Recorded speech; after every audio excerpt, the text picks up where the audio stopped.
I speak from my experience in high school, which I've talked about before, is I kept looking around and I looked around to make decisions, and it's actually about pausing, like closing your eyes and looking within and listening to like what feels right for you. And I think it's shifting that comparison mentality and looking within and spending more time with yourself. I think that's like my number one piece of advice, just spending more time with yourself.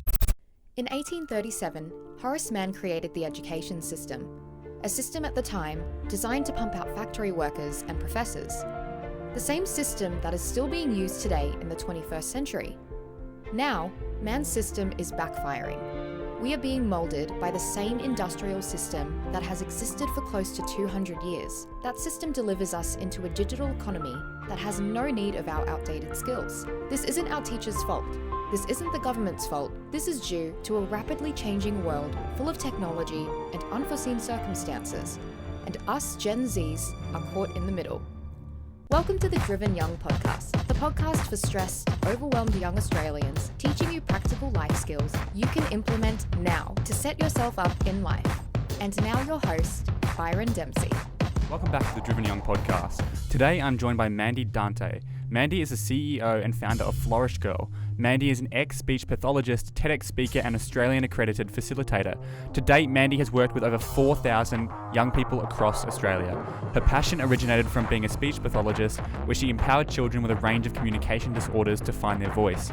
Towards the end of 2016, she found that the rate of depression, anxiety, and eating disorders amongst teenage girls was on a rise, and it was in that moment that she shifted her passion and focused towards giving teenage girls a voice. So her beliefs and her company are super aligned with what the show is all about. And today we get into a great conversation about what she is seeing with young girls at school, mental illnesses and the pressure these girls are dealing with. We go into what she covers in her programs. She does a one-day workshop for young girls at schools, the games they do, the exercises and the activities they run. We talk about her affirmations, spending time with yourself, some difficulties women face in the workforce, and so much more. Mandy is amazing, and I highly recommend you guys go follow her on Instagram to stay up to date with what she is doing. I should quickly let you know that the microphone audio got a little corrupted about 10 minutes in, and I switched to the camera audio, which still sounds fine in my opinion, and you get used to it in about 10 seconds, but the microphone audio kicks back in at around about the 25-minute mark.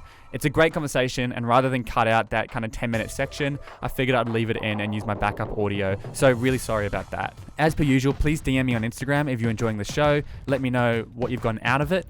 Feel free to DM Mandy as well. Her link will be in the description of this episode, and make sure to follow along on TikTok and Instagram. Now, over to Mandy. Mandy, welcome so much to the podcast. Thank you for having me. I'm so excited. Yeah, I'm really excited to have you on. So you are the founder of Flourish Girl, which is a company that works with young women. Obviously really aligns with kind of what I do with a podcast. But before we get into your story about that, I'd love to know what you did after high school and just what you're currently up to and everything in between. Yeah, gosh. Well, after high school, so I went to an all-girls high school in Sydney. I personally loved high school, but I think, looking back, and I mean, this will be part of my story of Flourish Girl, I think I survived high school, but I didn't necessarily thrive. I didn't really give it my all in high school. Yeah. So I think it was so funny because we ran a program at my old school actually last week, and I was talking about how I got to year 12 and I was like, I don't know what to do. I've been told that you go from school to uni and then you work in that one career for your whole life. Then you retire. That's your life. And then, you get married, have kids, et cetera, et cetera. Buy a house, buy a car. That's it. Yeah. That's it. So for me, I remember in year 12 when we had to put our preferences in for uni, I was like literally going around to my friends and I was like, hey, what do you think I should do? And I was asking other people, and some people were saying you should be a nurse because you're so caring. I'm like, interesting. Isn't it crazy? That's such a big decision on like a tiny. It's like, I know, you can't just make a decision that easily. Yes, so much pressure. But anyway, so I just kind of, just threw stuff out there. I put like pharmacy, I put radiography and speech pathology down, and ended up getting into speech pathology. So went straight into uni the next year. I went to University of Sydney, did a Bachelor of Applied Science in speech pathology, then did that for 4 years, and then graduated. And how was that? Did you enjoy that? It was good. Honestly, like it was really hard to get back into studying after finishing year 12. And you had that big break. You're 4 months off or something. Yeah, 4 months off. Yeah. And it's like I came back to uni first semester. I'm like, I forgot how to study. And I was just like not motivated, just kind of winging it. I actually ended up failing one of my first subjects and I freaked out because it was this scary lecturer. But I ended up getting it remarked and passed by 2 marks. I was like, thank you, God. But yeah, it was a weird one. I think it took me a good 2 years to adjust. It's a 4-year course. Yeah. It took me 2 years to really get into it because it's how they do it is the first 2 years is all theory and then it starts to ramp up in practical. 2 years of theory. Yeah. That's yeah, intense. the first year is like 100% theory. Year 2 is like, I think there's like 20% prac, 80% theory, and then it starts to get bigger and bigger. But I think, honestly, I really enjoyed 3rd and 4th year. I think I liked that people connection. I loved seeing kids, and because we did children placements with kids and we also did placements for adults, and I always loved working with kids because like they're receptive, they're like more willing to like grow. It's a family. I loved that. So I genuinely enjoyed it. And then I worked in that for 2 years. And again, I loved it. I loved working with families. I think I always had a bit of an entrepreneurial spirit, which is weird because I didn't study business studies or anything at school. Yeah. And then I had like part-time, I developed my mobile speech therapy service. So I went out to Singleton. I don't know if you know where Singleton. Yeah, I do. Yeah. So I went out there and did like I provided services there and assessments like once a fortnight, and then I also worked part-time in a clinic, so in Sydney, and I really enjoyed it. I think the catalyst was when I was punching away at an assessment report at a private speech pathology practice I worked at in Dural, and I remember just overhearing a conversation in the back room, and it was with my colleagues, and they were discussing the latest research article by Speech Pathology Australia, which is the association where all the research comes out. And it was in that moment where I was like, wow, I'm not that passionate. Like, I'm not as passionate as they are. And it wasn't like a comparison thing. It was just a realization for me. And then I think I think I just in mid 2016 was a lot of questioning for me because at that same time I started an Instagram account called 20 something, which was now Flourish Girl, and I was just really passionate about empowering young women. Like you were still working in your speech pathology, and this was like a side hustle? Yeah, I feel like this is how so many businesses kind of start. Yes. They just start off on the side. I'll just do this on the side, and over a year it like picks up, and then they go, oh, maybe this is. I notice whenever I'm working on this, I'm really excited. And whenever I'm in my job, I'm like, I just want to go back to working on this. Yes, 100%.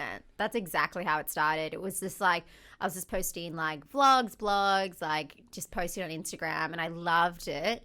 And I think I just kind of got to a point where I was like, oh, I want to just keep doing this. I don't know what it looks like, but I was just kind of following, kind of what my husband and I were like, he always says, like following the music within and listening to the music within. And I was like, oh, I really, I want to like listen to this. And I think it took a lot of praying because I'm a Christian, or like talking with people and just like having conversations around, okay, what will this look like? Because for me, no one else was doing this. Like none of my friends, they're all like pretty stable and happy in their jobs. And I was like, this is freaky. There's a question. Were they happy and were they stable? Like, I think that's the problem that we're facing with social media. It's like everyone is stable and happy according to Instagram. Yeah. But the statistics show like the average Australian spends 103% of their income. Really? Yeah. So the average Australian is spending 103% of their income. I never heard of that stat. Yeah, it's crazy. So obviously that means people are getting into debt. Yeah. So they're not even, most people don't even have a good saving strategy and stuff like that. Yeah. So it's like while they might look stable, they often have debt or they might not be happy. And so obviously a lot of people are. Yeah. But I think that's a very difficult thing we get caught up in is comparison. And we're often comparing people that aren't even what we think they are. Yes. And so we'll be like, oh, do I leave my job? No one else is doing it. Yeah. It's like, and then when you leave your job, they might be going, oh my gosh, she actually, that's what I want to do. Yeah. It's like, who knows what's going on? You've just got to focus on your own life, I think. That's the key. 100%. And something that a lot of our friends say is like, we talk about leading by example. And I think it's come up a lot, especially when, what I've learned is like, you can't facilitate your family. Your family's your family. You're like, for me, I'm like the daughter, I'm the sister. I'm not the founder CEO of Flourish Girl. I'm not the facilitator.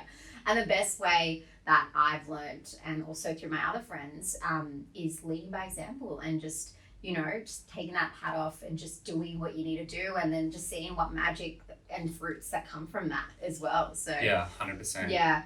And so that's awesome. So that was a catalyst Yes. for you to start Flourish Girl, and now here you are in 2020. Here we are, And 2020. Happy what is Apocalypse. Flourish Girl?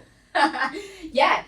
So Flourish Girl is a non-for-profit that delivers preventative mental it's a health non-for-profit. programs. Yeah, Cool, yeah. So we recently registered as a non-for-profit as of March this year. So it's very exciting. I looked into non-for-profits, and I heard there's a lot of politics and just difficult. There's a lot of paperwork and a lot of stuff to do with it. There's a lot of paperwork. Yep, there is a lot of paperwork. And we're very blessed. We have amazing lawyers, Hall and Wilcox lawyers in Melbourne, who are really helping us out.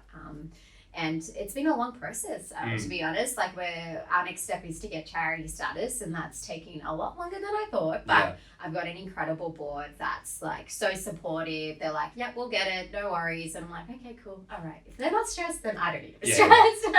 But we're a not-for-profit right now, and we deliver preventative mental health programs for teenage girls in Victoria, and also obviously across Australia is the next step. So that's kind of our main gig. Awesome. And so I guess first of all, why? Like, why do you think this is important? Like, why do you need to be facilitating these programs for young women? And then we'll go into, I guess, what do you guys actually do? Yeah, for sure.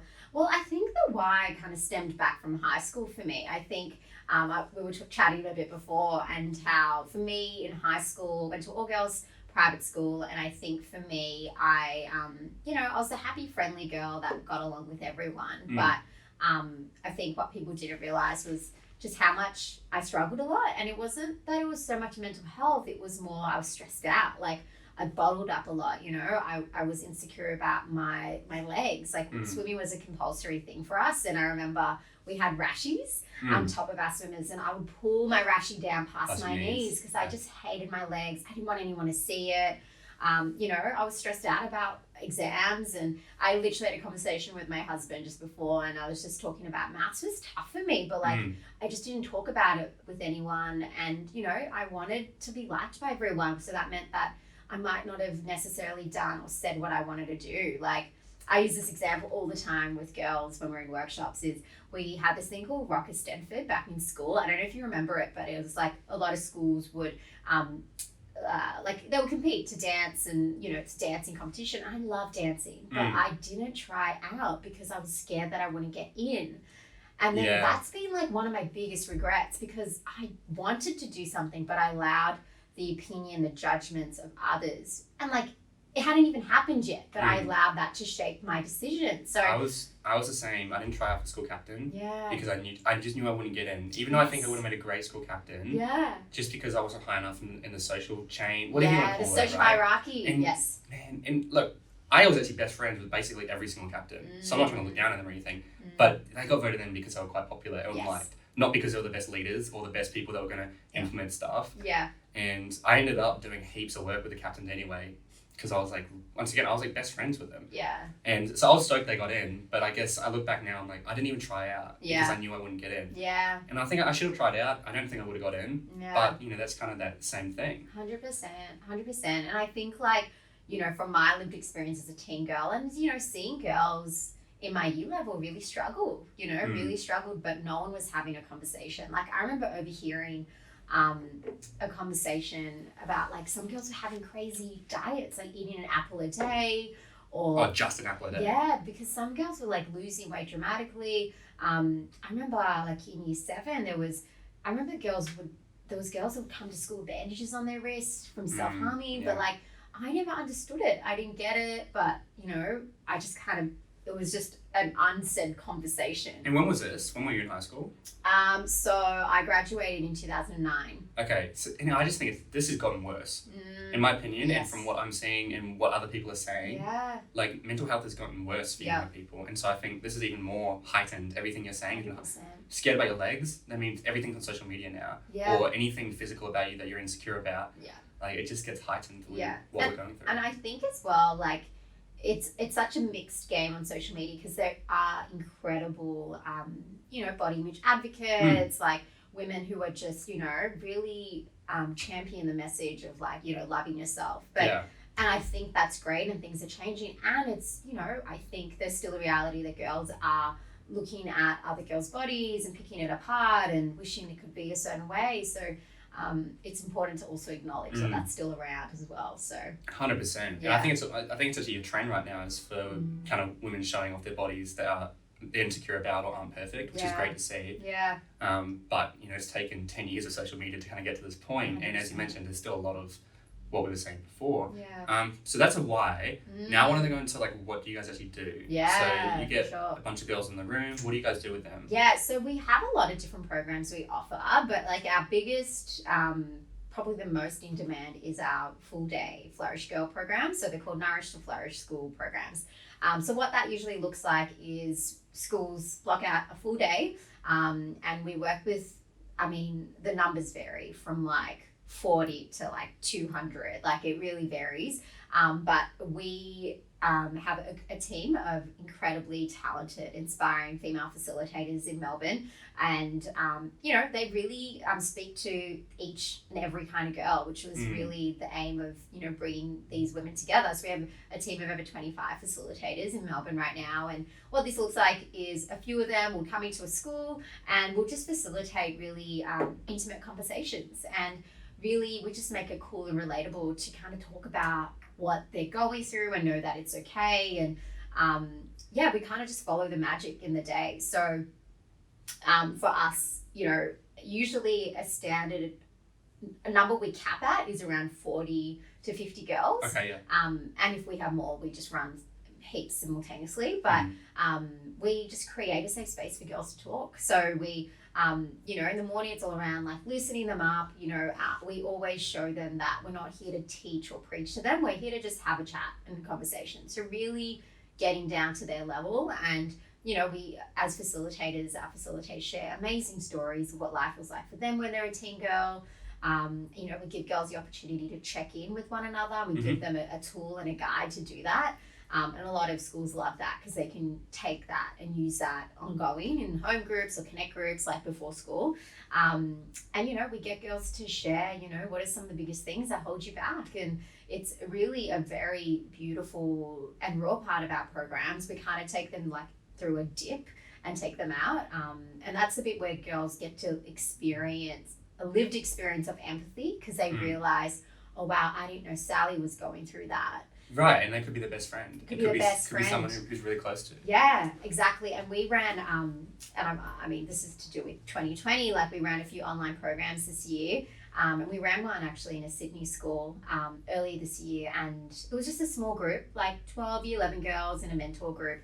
And one girl was sharing, like, she just broke down crying. She's like, yeah, I'm really struggling because I want to see my grandma, but we can't. And her best friend turned to her. She's like, wow, I didn't know you were going through that. And like, we chat all the time. So, girls are learning more about their closest friends. Girls are learning about girls they don't even talk to. And I think the most beautiful thing is that they create that themselves. Like, we always say it takes that one girl to step out and courage to share. Like, what are the things that you're judging yourself for? Or, what's that narrative? And I think from there, we take them out in an empowering way because we really show them the power of community over competition. And we're like, hey, okay, we get we're all going through stuff. We're going to continue to go through stuff. How do we create a toolbox moving forward? So we have a section where we get them to create their own toolbox, being like, okay, what do I do next time when life gets crap or I'm hit with a roadblock? What do I do? And it will.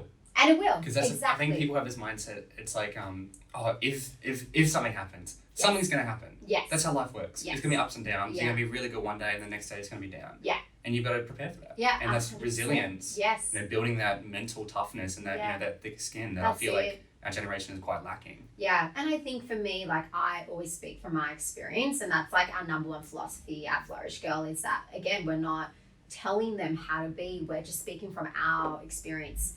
And I think for us, we personally, like for me, I always tell them like, hey, look, I'm 28 and I still struggle with this. Like that inner critical voice, I still have it. And it's all around the power of choice and how you choose to show up. Because it's like, I always say it's like you're going down a path in life, you're going to hit by a roadblock. And there's like, it's a fork in a road. Yeah. So one where you can give in to the judgments you're saying to yourself, or you can hear the inner critical voices and still choose to do it anyways. And I think I think for me, that's probably our biggest point of difference with Flourish Girl is that we make it relatable, we make it real, and girls smell the authenticity. They know when it's like this fluffy, you are worthy, you are powerful, look in the mirror. Like self-development, kind of for just sure. motivational. Yes. You know. It's something, and then I think that's the bit that's missing because people don't talk about, yes, it's important to have positive affirmations. There is power in affirmations, I believe that. And it's also, there's power in recognizing that there's going to be moments where you're not feeling like that because, and that's okay, because girls create another pressure that they're like, oh, I'm not there. And then that's another judgment that they put on themselves. So it's like this unwinnable game. So, so it's just really powerful. I love our programs, but I'm biased. But no, it sounds amazing. And I think the important thing is just facilitating an environment where people, because you mentioned the girls do it themselves. Yes. And all it takes is one. Yes. Like there's I don't know if you've seen that video.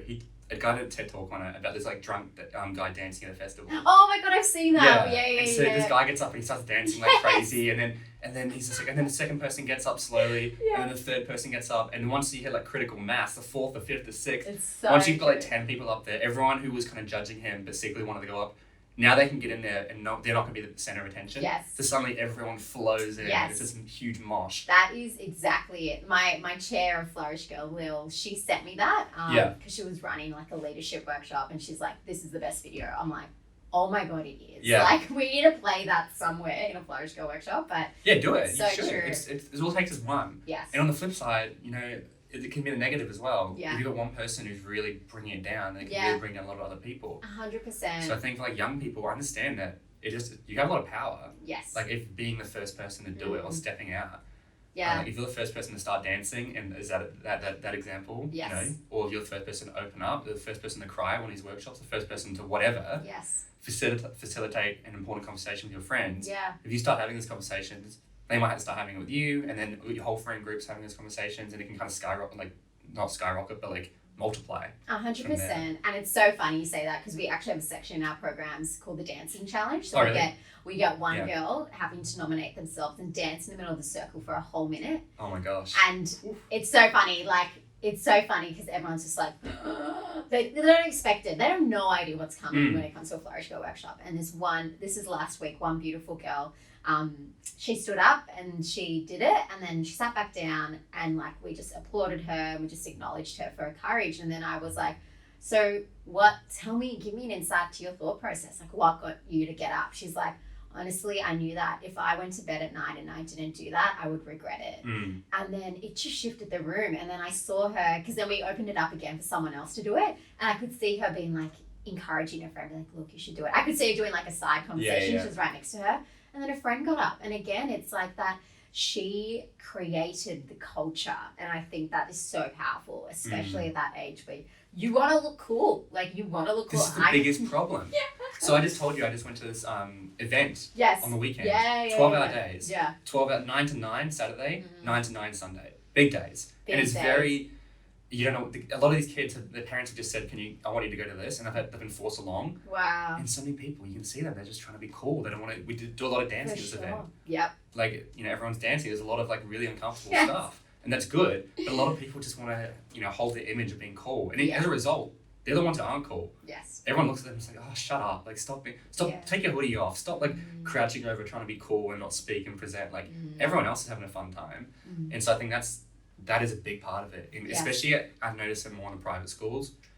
The higher up private schools, I've got kind of that culture. Yes, 100%. And I think even last week, we had, we were in a private school, and there's a section at the end where we got girls to make commitments around, like, we recognize all the crap we go through. We recognize we all have stuff. What's one thing you'll do differently to become more of yourself? So we get girls to write it down on a Post-it note. And what they didn't know was that they're going to stand up and share it with everyone. Wow, okay. And then everyone's like, oh, do we need to share it? I'm like, yeah. And then you could just tell some of the cool girls, they were like freaking out. And then what I noticed after I was cleaning up, because that was one of the last sessions before we wrapped up, and I was cleaning up like the room, and I saw these Post-it notes, one Post-it note from around where the cool girls were sitting, and I picked it up, and it said, this was her commitment, but she didn't write it. I think she changed it. Yeah, when she realized. And it said, when she realized that she was going to share it, it said, don't allow my parents' opinion to get into my head. and she didn't use it in the Wow, end. why would she not use that? Well, again, it's the whole mask thing. Like, and that's the thing with Flourish Girl, is that girls are going to show up the way that they do, and that's what we always say. It's, you know, we provide the space, we provide the frame, but it depends on you how you show up.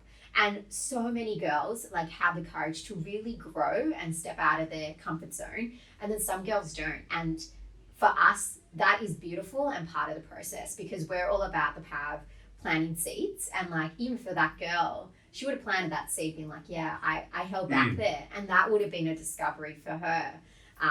And we just allow that to be. We're not there to force girls to speak. We just allow them to show up the way they want. And I think girls really respect that. Yeah, and it's so important environment. Like we did, I'm part of like a little retreat thing we did. We're writing a book project I've spoken about a few times on the podcast. 9 of us, and we just we've written the book now, and we just a little mini retreat afterwards. And one of the exercises we did was a life graph, where you just draw your life in a graph, and you talk about the ups and downs. Cool. But then he got us to do a life graph in the past 3 months since we've seen each other. Wow. And we shared that with each other. Yeah. And it was exactly what you said. I've been in contact with all these people, and every time I have with them, we have great conversations and we're fun. Yeah. And some of these people had massive dips in their graph that I had no idea about. And I was just like, dude, I had no idea you had this huge dip. Like, that'd be like this bang straight off the retreat, and then they'd kind of be back up and stuff. And I was like, I had absolutely no idea. And I feel like we're really close. Yes. Yeah. And it's tough as well, because people, when we open it up to the girls, being like, how does it feel to hear what some of the things the girls in the circle are saying? They're like, wow, like I never would have thought that. Like, I don't want you to think that of yourself. But they also say, like, but I get it. Like, we're always harder on ourselves than we are to other people, and we don't realize. And I think it's so important. Like, you know, our biggest thing girls get from our workshops is they realize they're not alone, and that they are committed to checking in with everyone. Like, more, whether they're friends with them, whether they're not, like, they're like, like, chat to me if you don't have a person, like, you don't have anyone to talk to, I'm here for you. Because girls just realize, like, wow, like, it just brings the human back into high school, which I think you just don't have when you're in high school. Yeah, and I think for me. High school's very passive. Yeah. Like, it's very like, you know, often you'll talk to people you don't even like, just because that's kind of the environment you're in. And I was actually like, right now I feel like I don't have any of those friends in my life that I don't secretly dislike. Yeah. Like in high school, you have so many of them. And I guess it's different because you are forced to go see these people every single day. Yes. And once you graduate, you've got a bit more freedom in terms of who you can actually hang out with. Yeah. But it's like, you've just got to cut those people out, or try and get past that and have a decent relationship with them. Yeah. Because it just eats away at you. It's 100%. And I think I was actually talking to my mentor about this, Dr. Anna Rubenstein. He's like, what people were not talking about is how to not like people well. Like, getting that it's okay to not gel with everyone.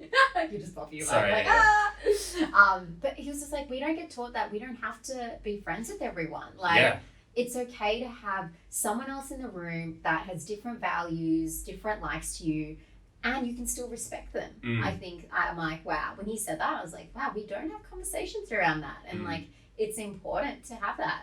It's a lifelong skill. Yeah. Like, that's what you need when you get out into the real world. 100%. And a stat that I heard was, if you have the mindset that 1 in 10 people you meet will hate you, it's crazy. Yeah. It's scary, but it's like, that's kind of what you can understand. Yeah. And by pleasing everyone, you'll please no one. 100%. And it's like, that's why you kind of niche down. So you work with young women. Yeah. You're not working with, you know, men and women aged from 15 to 50. Yeah. Because that's not going to work. Everyone's different. Yes. And that's why it's important to figure out, you know, that niche. Yeah. Yeah. 100%. Awesome. Yeah. And so what advice would you give to someone who hasn't attended your workshops, but is listening now, guy or girl? It's like, what advice would you give to help, I guess, them facilitate these conversations, or just in general advice, what would you give them to kind of start going through the process of what you put your graduates through? Yeah, I think the biggest thing is knowing that whatever you're feeling or experiencing is that you're not alone in it. And I think it's one thing to feel something, but it's another thing to feel and act on it. So in that, you know, like, it could be simply having the courage to have a conversation with your friend. And I always tell girls in our workshop, being like, look, it might feel weird, it might feel clunky, it could be even like you go up to your friend and be like, hey Byron, this sounds really weird, but I'm actually a bit nervous to share this because I'm scared you're going to judge me, but I'm really struggling right now. And I think starting that conversation is huge. I think you having a space where you can share with your friends, hey, I'm not okay, is huge. And I get there's a world that gets created because girls, when they hear that from friends, they feel a pressure to need to fix or solve something. Yeah. Which a lot of girls freak out about, you know, if a friend's crying in front of them, they're like, oh my God, what do I do? Well, it's funny you say that. Yeah. Because I can't remember if it was How I Met Your Mother or just a story my mum told me. Yeah. But often when in a dating scenario, when a girl comes to a guy, her boyfriend, and she starts complaining and stuff, often the guy wants to fix it. Yes. But Have you seen that? Have you seen the YouTube video with the nail in the head? No. Oh, okay. I'll share about it. You go. Yeah, but it's basically the guy wants to fix it, and this guy, he's a lovely guy. He's trying to fix it, and he's talking with his friends or something. He's just like, and it's not really working, and she's just like getting exhausted by him. And it's like, you just need to sit there, nod your head, and go, okay, honey, I understand. Yeah. Oh, I'm sorry about that. Yeah. And then all she wants is that support. And so I think it's the same what you're hearing here. 100%. You don't have to fix it. Yes. You just need to be there for them. Be them for, yeah, exactly that. And just to backtrack around the nail in the head. Yeah. So it's this YouTube video. My husband sent it to me because it's hilarious and relatable to our conversations. It's like there's a nail in a girl's head and the boyfriend's like, she's like complaining about her headache. She's like, oh, but like I've got this headache and I don't know where it's come from. And he's like, it's because there's a nail in your head. Yeah. And then she's like, you're just not listening. Like, I just want you to like, and it was just so funny because he's in the world of, hey, I can solve this in like one solution, which she's like, I just want you to listen to me. And I'm like, that's exactly how it is even with girlfriends. Like, so I think for me, backtracking would be the number one advice is knowing that it can be scary being vulnerable or setting a new tone in your school or with your friends, but knowing that I guarantee someone else that you know is going through something similar, it's going to shift and change the game. 100%. And you know, you can get us into your school as well. So yeah. You know, talking to your year level coordinator or the principal, and again, that's scary too. Going up to a teacher that you may not know as well, but that's also another. Yeah, and as we mentioned, like obviously you guys are doing online events and now there's lots of companies out there.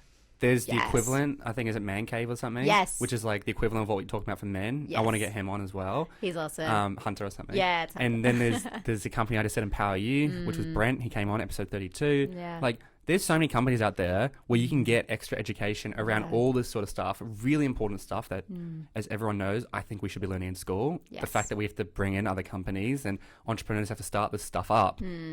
And not the government who have billions of dollars to help do this is mind-boggling to me, but that's a whole nother conversation. Yeah. And I think there's a lot of power. Yeah, I've had students, because I want to start speaking at schools next year. Awesome. I've had students like reach out to me and ask me to come in, and they're like, they've asked their teachers to like bring me in and stuff. And it's like, you can do that. If there's someone you admire, it could be if that people are liking what you said, or if you're in America or another country, there's going to be companies around you, if you just do some Googling, that you can try bring into your schools. And that's a great skill. If you can bring them in just by talking to teachers, it might take a few months of going to your teachers, figuring out what do we have to do in order to do this. Okay, they charge $10 a head. Yeah. All right, how do I convince everyone to get $10 from their parents or whatever it is?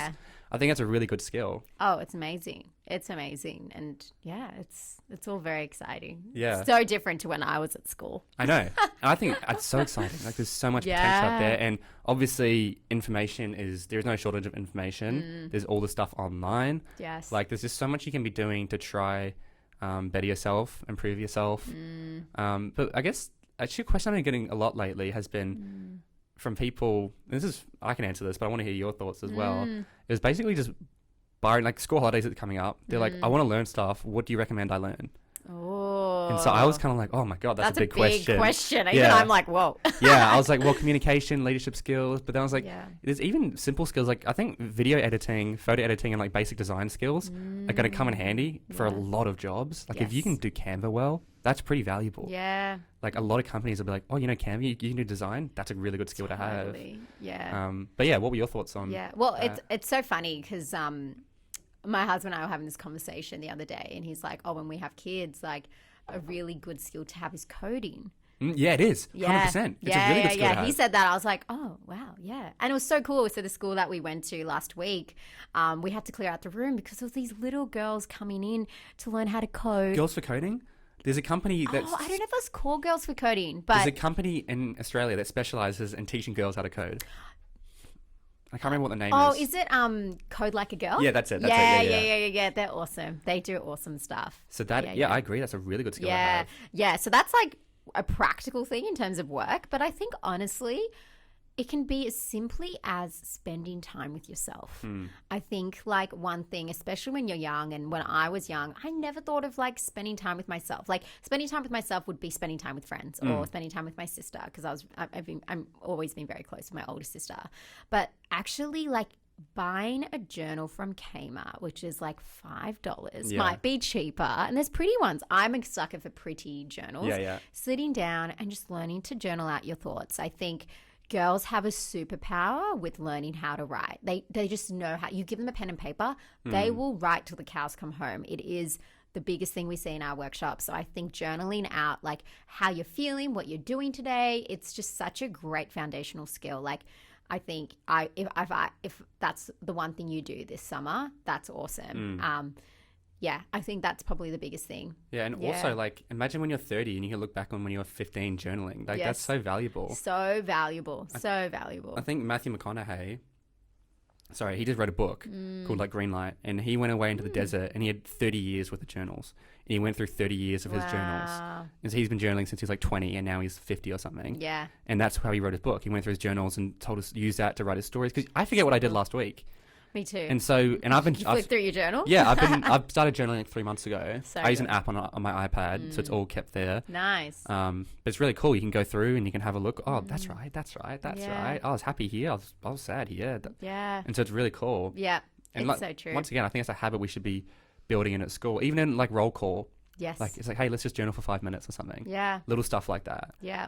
And it's amazing just the wisdom that girls have already, and it's like it's just in them and they haven't unlocked it yet. And I think journaling is such a great thing because they are fully away from everyone else. They're with themselves. And, you know, it's asking yourself questions like, oh, what are you proud of? What are you struggling with? What do I want to do when I'm older? And like knowing that it's okay to not know as well. Like that's okay because there's an inquiry in that and be like, oh, cool. Okay, that's something I can discover. What do I love? What am I pulled to? What are my strengths? What are my weaknesses? What do my friends say about me that really stand out? Like, you know, who am I for the people in my life? It's asking all these reflective questions. And and I think there's like so much power in that. Absolutely. And I think what you just said there was, it kind of linked back to the imposter monster we were talking about. Yeah. Like they've got all this stuff in their head and they're just scared to kind of put it out there. Yes. I think it's especially with women, like they've got so much potential in there, and it like breaks my heart when you see someone who's kind of not leveraging that potential. Yeah. I've been listening to Julia Gillard's latest book, which is Women in Leadership. Oh, I haven't. Oh, it's really good. I'm like 3/4 through, but she talks about this concept called, because we all know the glass ceiling, right, for women. Yeah. She talks about a concept called the glass cliff. I don't know if you've heard of that. No, I haven't. And it's basically, I might do a poor job of explaining this, but I'll see how I go. It's basically like, say there's a big company that's kind of going down. They'll bring in women as CEOs or board members to improve their company image. And then often these women will come in and the company will keep going down because it was on a downward trajectory. And the women will say yes to coming in because they don't get that many opportunities like this. It's like, yes, I want to be a board director or a CEO. And then people will take these statistics like, oh, every time a woman joins a company, it goes down. Interesting. And so it's like women aren't good leaders. Yeah. It's like, well, no, that's not actually the case. It's because of this thing called the glass cliff. And I was like, that is so fascinating. Wow. I haven't heard of that before. Yeah, but that really blew my mind. Wow. And so, I mean, there could be a whole conversation around, you know, women in leadership and stuff. But I know there's a stat I'd be curious to hear your thoughts on and advice to girls. And it was like, I don't know the exact stat, you probably know it, but like men are way more likely to get asked for promotion and get it or something, whereas women won't even, I don't know if they'll ask or they're less likely to get the promotion. And so why do you think that is? And like, what would you say to girls who are kind of in that position? Yeah, I think for me, it's really interesting because I think a lot about what has my lived experience been as a woman. I'm Australian, Sri Lankan. What has that been like for me? And it's really interesting because once I left high school, again, I went to an all-girls school. I went into a career which was speech pathology. It was predominantly women. And then I got into Flourish Girl, which is all women. Yeah. So for me, it's really interesting because I feel like I can't speak to experiences where I've been discriminated around being a woman or being a woman of color because that's just been my experience. But I think it comes down to what we show girls, what girls discover in our workshops is that we can't we can't control the judgment of other people, and that really getting that that's their stuff, and that's what, there's a world there that we can't see. There's so much going on beneath the surface. But how we can choose to show up is, you can choose. Like, you can choose how you want to view a certain situation. Is it, oh, I can choose to see the situation because of X, Y, and Z, or I can choose to see this as a little bump in the road and I'll find another way. So my little motto is, what is it? Oh yeah, it's like, oh my God, I just lost it. It was so good. It was at the tip of my tongue. Okay, what was it? It was, it's like, there's always a way. And one of my mentors, so especially in 2020, oh my God, especially in 2020, yeah. And even one of my mentors, who's the CEO and founder of my modeling agency, Bella Management, her name's Chelsea Bonner. She's a huge advocate for Flourish Girl. I say Bella Management, that's huge. Yeah. So they do amazing stuff, like super holistic. I love their values. And she was saying, like, her way when she gets rejected is, why not? Like, trying to lean into what was missing rather than taking it personally. And I think like it's feedback almost. Yeah, it's kind of like it's taking, not taking the heart out of it. I think it's taking the identity piece out of it. And I think it's like, oh, okay, cool. What's missing here? What can I do? What's missing? And coming from that lens, because I think the reality is there's going to be people in this world. They're going to judge you. They're going to like push you down. And it's about how you choose to show up at the end of the day. And I think that is the biggest thing, and that comes from a solid foundation in knowing yourself, knowing your values, knowing who you are in the world, and that comes back to journaling. Yeah. And asking yourself those important questions. 100%. Yeah, and it is like a muscle, For me, I think I am still dealing with learning how to get rid of my people pleaser. Like, it stops me so much, it can, I'm like, oh, whoops, I didn't say that because I was worried about X, Y, and Z. Yeah. But it's the awareness piece that's the biggest thing. It's like, oh, okay, cool. Like, this is so much bigger than this roadblock. I'm the same. Yeah. Well, not people pleaser, but I'm such a yes man. Like, that Jim Carrey movie? Yes. That's literally me. I say yes to everything. Yeah. Any opportunity, even if I don't have time, I'll be like, yes, because I'll find time or something. Yes. And I think it's been great for me, but it's also quite detrimental. Yes. Because you'll say yes to things and you want it to have time, and then you have that awkward conversation, and it's like, I should have just said no from the beginning. 100%. And they wouldn't have minded. It's like, hey, sorry, I'm a bit too busy. That's fine. I'll move on. Yeah. But I'll say yes, and then it just goes crap or whatever. Yeah. And so that's something I'm aware of, and I've got to say no more often. Yes. And I think a lot of people need to say yes more often. And so you've got to figure out where you sit. Yes. If you're in a good in between, then great. But if you're saying no too often or yes too often, or you're a people pleaser, and I think there's like Myers-Briggs tests and stuff that you can just be self-aware and notice stuff that you're doing in your life. Yeah. And journaling is a great way to do that. Journaling is a great way to do it. And it's simple, it's affordable, especially for teens, like they can't afford like a program that's, I don't know, X amount of dollars. Like it's things like, and that's what I love about our programs. We use what's already in the group. Like, we just bring some pens and papers and post-it notes, and it's all already there. So I think that's what I love about it. It's bringing the simplicity back into learning more about yourself. Yeah. Awesome. Yeah. Well, Mandy, this has been an amazing conversation. I know. But before we wrap up, yes, I ask every guest this question. What would your number one piece of advice be for the younger generation? Doesn't have to be anything we've spoken about. It can be whatever you like. Oh my gosh, that is so hard. Feel free to have a few. We can talk about this for a bit. Okay. I think for me, it would definitely be find your own flavor in life. I think I speak from my experience in high school, which I've talked about before, is I kept looking around, and I looked around to make decisions, and it's actually about pausing, like closing your eyes and looking within and listening to like what feels right for you. And I think it's shifting that comparison mentality and looking within and spending more time with yourself. I think that's like my number one piece of advice, just spending more time with yourself. Do you know how many people give that advice on this podcast? Like, the amount of times on this podcast that it comes up saying we need to spend more time with ourselves is ridiculous. Yeah. Like, anyone who listens to multiple episodes would see this as a very heavy linking theme. Totally. Everyone's less like, we've got to spend more time with ourselves. We've got to be able to be comfortable to sit without our phone for 10 minutes. We've got to be comfortable doing this or doing this just by yourself. Yeah. And I know it's what does that even mean? Do you mean like literally sitting by yourself with no technology? Do you mean like, what do you mean by that? I mean, it could look so different for everyone, and that's part of finding your own flavor. It could be different. Like, it could be, whether you go out in nature or sit at a park, or, maybe it's turning off your phone, or maybe it's, you know, in your bedroom listening to relaxing music. Maybe it's like lighting a candle and lying down, or maybe it's having a bath, or whatever it is. It's being okay with spending time with yourself. And again, like, you'll find that those are things that work for me, but you'll find it's trusting that you know the solution. Yeah, a good one that I actually find, because I really struggle with this. Yeah. Despite the fact I tell people to do it, I always struggle with it as well. Oh, no, me too. Because I was in Canberra, I came home from Canberra last night, which is a 2.5 hour drive. Crazy. Sometimes I'll just sit without any music. I'll be listening to music and I'll just like hit stop and I'll just sit there for like 20 minutes without any, and I'll just have my own thoughts and I'll just be thinking about all this different stuff. And I actually love that. And I was like, oh, that's actually a good time because I can't go on my phone while I'm driving. Yeah. So there's that like kind of environment means I can't, when you're driving, you can listen to like music or an audiobook or a podcast, or you can sit in your own thoughts. And so for me, that's a great time to do it because I'm not very disciplined. So if I want to sit by myself and think, I can just grab my phone. Yes. But when you're driving, you don't have the opportunity. Yeah. So maybe that's an idea for someone out there. If you want to try and improve this, when you're driving, just switch off. Don't have any music and just be with your own thoughts. Yeah. Yeah. And I think as well, like, and it's trying to bring your girlfriends on the journey. I mean, I'm speaking directly to teen girls, but like, you know, if you genuinely want to try something new, like you want to learn to check in, like on our website, we have a section in our resource section, which is the Flourish Girl check-in.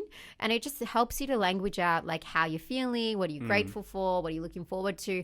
If you just sit down with your girlfriend and be like, hey, I actually want to try something different. I'd love to just, you know, go deeper. Like you can do that as well. Like it's taking your friends on the journey as well. So it's a bit of like a gather and scatter approach. Like you're scattered away doing your own thing, but you also want to share with other people what you're getting, what you're learning about yourself, because it's from that you'll start to shift and change culture. Yeah. And like, because I'm quite extroverted, I need that. I need people like that to be accountable and everything. Yeah. And like even example, Brent, who I mentioned, who runs Empower You, when he was like 18 or 19, when him and his mate were starting that company, every Wednesday for like 12 weeks straight, they would link up and they would interview each other to improve their interviewing skills. Oh, wow. And so they'd spend an hour and they'd record it, then they'd watch it and see what they were doing wrong and stuff. Wow. Just little stuff like that. Yes. You know, they'd have masterminds. Every Monday I write up my goals with people in the office, and then I've got another team of people that just friends that we just keep, we have our weekly goals.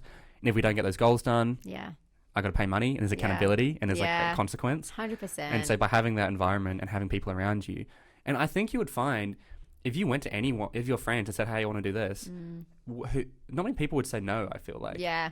Like, I think everyone secretly wants to do it, but it just might not be cool. Yes. 100%. And so by facilitating that, you know, giving them that opportunity where they can just say yes. Yeah. And I think it's like, even if and it's similar to that realization I had when I was leaving speech pathology. It was like, just because no one else is doing it doesn't mean that you shouldn't do it. Yeah. And I think that is so huge. And I'm really grateful that I listened to the music. You know, I trusted God. I had faith in believing that, okay, this journey is going to look different, and I'm just going to trust that. I think there's no course that can allow you to learn how to stop, pause, and trust whatever that music is telling you within, because we all have that, you know, trust your intuition, all that language that's out there. I think that's something that is so powerful. And also, like, you were 24 when you started the company. Like, did you have a home? Like, I don't know if you're dating your husband now. Yeah, but, like, you probably didn't have that much going on. So the risk reward, it was like, I can drop out, I can stop working now, and I'm just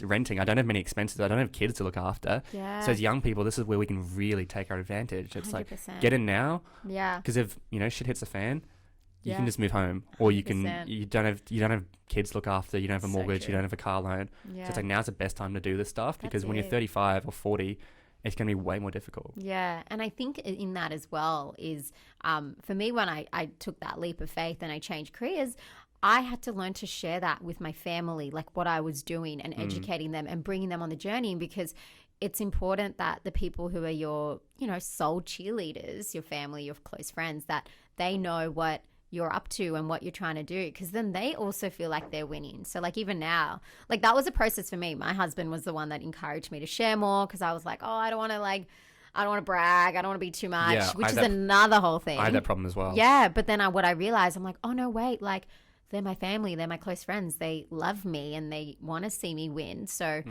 I need to share this. So I think it's such an important thing, and I think that's something girls really struggle with, to share the wins, because they're like, oh, I don't want to be cocky, I don't want to be egotistical. It's an Australian thing as well. 100%. Tall poppy syndrome. Yeah, that's like exactly what we share. I'm exactly the same. I've been saying, because whenever I meet people, and you know, that first thing you say, so what do you do? Like, just by nature of, I say, oh, I have a podcast. Everyone's like, whoa. What's that? And I feel like I always talk about myself, and I'm like, I want to know more about you. And it's like, spotlight, get away from me. I'm like, well, tell me a bit about you. It's like, oh, I'm just studying at uni or something. And I'm like, oh, how's that going? Oh, it's fine. And then they go, oh, but so who do you have on the show? Who's the show for? Like, how's it going? Yeah, that's cool. Yeah, which is great, and it's really cool. Yeah, but I often feel that kind of tall poppy syndrome. Like, I don't want to be bragging or taking up too much time. And then it's the same with social media. I had Sachin, who I had on. We both have a podcast, and often put out a lot of Instagram stories around it and stuff. Yeah. And he was just like, sometimes I think, am I being annoying by putting out this content and stuff? But then I think about what other people post, and it's just like them having a drink at a bar, or they're just like a boomerang, a wine glass or whatever. And it's like, and that's fine. But it's like, we're actually trying to put out value, and it's just like, and that was a great mindset shift for me, because I sometimes feel annoying when I'm putting up all this stuff, especially the past 2 weeks. The podcast hit the top charts, and I was sharing it, and then my parents shared it, and I was like, am I being like cocky here? I don't want to be bragging or anything. Yes. But yeah, so that's something I struggle with as well, and I think a lot of Australia does. Yep, so true, so true. Yeah. But well, thank you so much for coming on the podcast. Thanks for having me. But before we finish up, if anyone wants to find out about you, Flourish Girl, if they want to try bring you to the school, where's the best place to go and connect? Yeah, so good. Okay, so if you're wanting to get us into your school, the best thing is to go to our website, so www.flourishgirl.org. Or if you want to just like be up to date with what we're doing, we're always up to really epic stuff. You can follow us on Instagram, which is flourishgirl_, or you can follow us on TikTok, which I just made today. We've got 0 followers, 0 following. I think the URL for that is this Flourish Girl _. And I'll have all the links below, but it's just Google Flourish Girl. Yeah. If they want to reach out to you. Yeah. I think definitely I'm on Instagram, so Mandy Dante _. I do have TikTok, but it's embarrassing, so you don't need to look at that. But that's Mandy Dante, I think, _ as well. But yeah, I'm on Instagram the most. Yeah. Awesome. So just DM you over there. Just DM me. Slide me a DM. Yeah. Awesome. Happy days. Well, Mandy, thank you so much for coming on the show. Thank you for having me, and exciting times. Woo! Awesome. That's it for this episode of the Driven Young podcast. Thank you so much for listening to the entire episode. That means the world to me. And if you got some value out of it, please shoot me a message on Instagram or reach out to me. Or I would love for you to leave a rating or review on this podcast. So make sure you are subscribed, and I look forward to seeing you on the next episode.